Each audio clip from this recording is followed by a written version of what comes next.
How to be a Stoic. The 3 disciplines of Stoicism. Philosophy can be an intimidating thing to get into, and Stoicism is no different. Often when we hear the word philosophy, we associate it with complex moral and ethical questions about the meaning of life, and long books written in deliberately confusing styles. Stoicism is a little different. It's simple.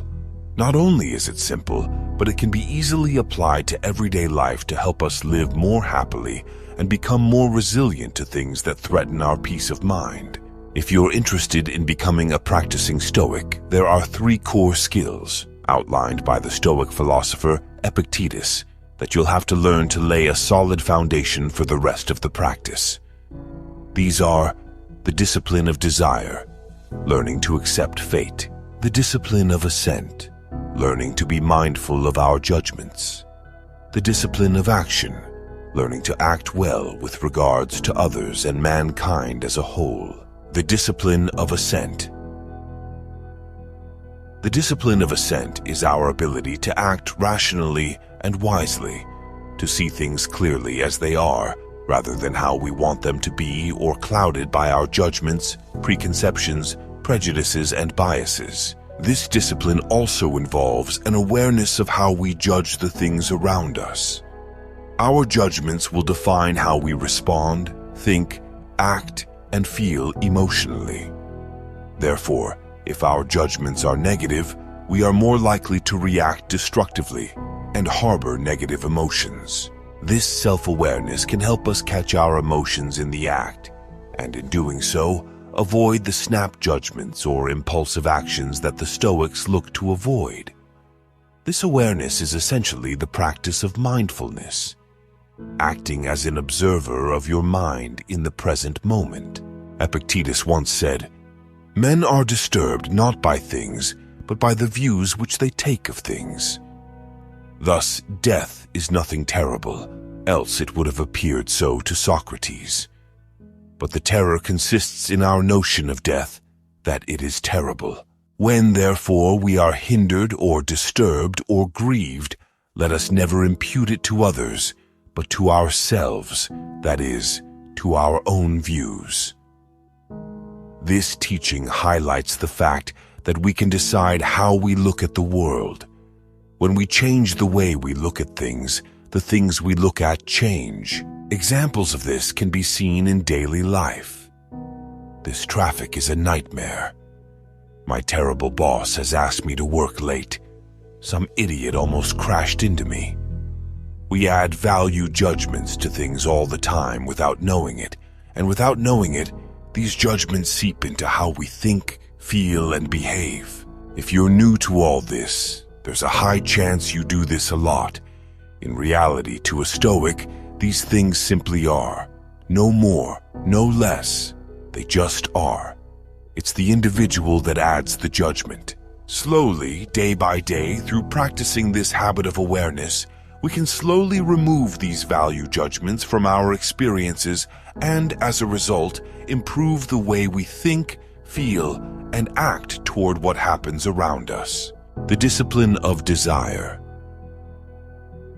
If the discipline of assent is deciding how we view things, the discipline of desire is deciding what we want. In the Stoic practice, this can be seen as the practice of living in accordance with the nature of the universe.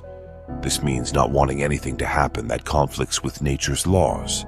Epictetus expresses this in the following quote, "Demand not that events should happen as you wish, but wish them to happen as they do happen, and you will go on well. Life will unfold as a result of nature. People die, storms will rage, things decay, night turns to day. We age and time goes by. All of this is part of the natural order of the universe, and Epictetus instructs us to accept this and avoid falling into the trap of wishing life unfolded as per our own desires. This is an important lesson because much of our suffering, our stress, anger, frustration, resentment, or grief comes when we anchor our emotions and feelings to our expectations. Ultimately, the majority of what happens around us is outside our control. The Stoics recognized this and saw that when our well-being is linked to something outside our control, it becomes fragile, bound to rise and fall depending on what happens around us. Generally, the greater our desire for an outcome, the more we suffer when it doesn't happen. As an antidote to this kind of suffering, the Stoics learned to love fate, a practice called amor fati. When we can learn to love fate and accept that fate is simply the laws of nature acting out across time, we can free ourselves of our expectations and therefore free our well-being from being bound to that which is outside our control. Nietzsche once wrote, "My formula for greatness in a human being is amor fati, that one wants nothing to be different, not forward, not backward, not in all eternity. Not merely bear what is necessary, still less conceal it. All idealism is mendacity in the face of what is necessary, but love it." The discipline of action. For the Stoic, the discipline of action is the choice to behave in alignment with the Stoic principles of ethics. To the Stoics, the things we do are either good, bad, or indifferent. Things are good if they are virtuous. Things are bad if they are in conflict with virtue. Everything else is indifferent. For example, good. This can be acting with virtue, and some Stoics believe that virtue is the only good, and that anything outside of virtue can only be indifferent or bad. Good can be showing courage in the face of fear, showing moderation despite the desire to be greedy or indulge in addictive behavior, and being just to those around us, and not allowing our own incentives to get in the way of what is right. Bad. This can be any action that is not virtuous. For example, lying to someone to avoid responsibility, ignoring moderation, and choosing laziness, greed, and bad habits. It could be ignoring justice and taking advantage of other people or the community to get ahead. It can also include cowardice and shying away from doing what is right, indifferent. To the Stoics, there were many things that fell under indifference. For example, money, possessions, fame, etc. can all be things that we can use for good or for bad. In and of themselves, these things are not good or bad. They are simply indifferent. First, to act with virtue, we need to define exactly what virtuous behavior is. The Stoics defined 4 cardinal virtues: wisdom, the ability to use reason and think rationally; our capacity to see things for what they are, free from judgment, bias, and prejudice. This includes our ability to determine what is good, bad, and indifferent.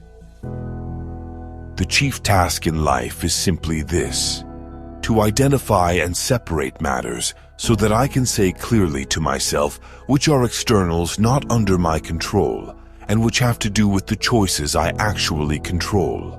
Where then do I look for good and evil, not to uncontrollable externals, but within myself to the choices that are my own? Epictetus. Justice. Our ability to treat others with moral integrity, compassion, and fairness. This is the Stoic virtue of being a good citizen and a good neighbor. The virtue of justice in this context is much broader than the way we use the word today, which is often used in a legal context. It extends to how we behave generally as part of a group, and a commitment to justice in your own acts, which means thought and action resulting in the common good, what you were born to do. Marcus Aurelius. Temperance. Temperance is a combination of mindfulness and self-control or self-discipline. The Stoics saw temperance as our capacity to resist the pull of our desires, fears, and passions. However, to do this effectively, we need to be aware of the things that pull at us in this way. This is where the mindful nature of temperance comes into play.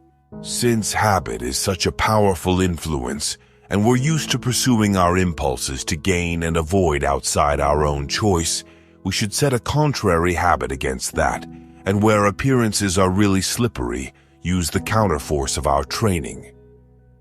Epictetus. Since habit is such a powerful influence, and we're used to pursuing our impulses to gain and avoid outside our own choice, we should set a contrary habit against that, and where appearances are really slippery, use the counterforce of our training. Epictetus. Courage. Courage is our ability to do the right thing despite pressure not to. Courage is closely connected with temperance in that they both require us to overcome our passions and desires. However, courage is specifically about overcoming fear or hesitation. This could be stepping in when someone is threatening another person. It can be admitting when we are wrong. It could even be challenging our boss when we think our business is non-compliant. There are misfortunes which strike the sage without incapacitating him, of course, such as physical pain, infirmity, the loss of friends or children, or the catastrophes of his country when it is devastated by war. I grant that he is sensitive to these things, for we do not impute to him the hardness of a rock or of iron. There is no virtue in putting up with that which one does not feel. Seneca.